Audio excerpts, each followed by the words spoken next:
Hello, and welcome to the 22nd edition of the Meyer Memo. Today is February 7th, 2020. We have an ISST meeting on Monday, February 10th. That's correct, it's Monday because Wednesday we have people missing, so it's Monday at 8:05 in room 308. We have a staff meeting on Tuesday, February 11th at 8 o'clock in the Media Center. The agenda will entail IXL training with a consultant coming out to work with us. So please bring your laptops so that you're able to access your IXL accounts. Day of play is taking place Thursday on February 13th. Party day schedule will maintain party prep schedule, 40-minute prep. Fifth grade is 9:05. First grade is 9:45. Fourth grade is 10:25. Third grade is 11:05. Kindergarten is 12:40, and second grade is 1:20. Specials will offer choices during their time with students in the Media Center, the gym, art, games, and music social studies room. All grades will have free choice to go between specialist room offerings. There'll be hallway monitors to help with transition between rooms. Scott will send out an email to confirm extra staff that can assist. For example, Dare Vingus, Sarah Wong, Rooney, Becker, Moody, possibly Harvey, and Grandstrand. And then grade levels will create their own format or formats and the amount of time allocated for the day of play within their classroom grade levels. Enjoy the day. And then we have Valentine's parties on Thursday, February 13th at 2:15. We have teacher workshop on Friday, February 14th. Please see the link attached in the email with details. Summer school referrals. Like I said, the sheet is up. We're up to 46 students referred.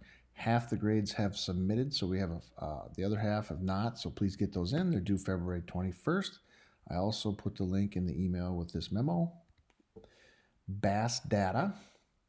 Please submit data into Infinite Campus. It's due Friday, February 21st. That gives you the 19th as well with the 14th and some extra time to have that done. Our SSP, I want to bring our attention to that. Our reading goal is involving BAS. That's why it's important we want to get the BAS data in. Our math goal was for MAP. And then our attendance goal, which was 70%, 95%, 70% of the students will attend at 95% rate. And currently we're at 73.1. We're going down just slowly like that. So we want to maintain that. And then I'd like to highlight some the SSP. Here is our goal. We want to go from 60.5 to 62.5 with our BAS. And then remember that we are building comprehension skills through making meaning, classroom discourse, daily 5, high frequency words, guided reading, explore the idea of reading buddies. Some people are doing that. That's awesome. We want to do running records with reading A to Z, the passages to monitor. We're going to do some PD on anecdotal notes, one-on-one conferences. Talking about that. BAS testing has just been completed.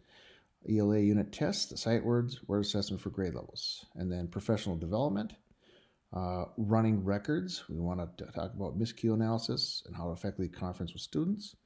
Easy to use interventions for struggling readers, and then guided reading. So we're going to start moving on some of this to help people out. And then here's our math goal. It's basically 63.7 to 64.7 and 66 to 67 for third through fifth. The first one was first through second. And then we're in math workshop, math talk, exit tickets. You can see the strategies, evidence, exit slips, summative assessments, observation, classroom discourse, assessments administered through intervention and IXL. And then more PD on math workshop. They'll be coming. We're going to have one, obviously, on the 14th, and then we'll have 3 more with a March and April and a May.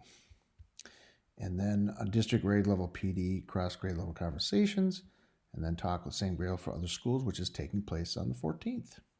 And then lastly, here is our school goal for attendance. So we want to keep that in mind, or we have a team that's keeping an eye on that. So if you have any questions, let me know. Take a peek at this, and we can continue to move the dial for the children.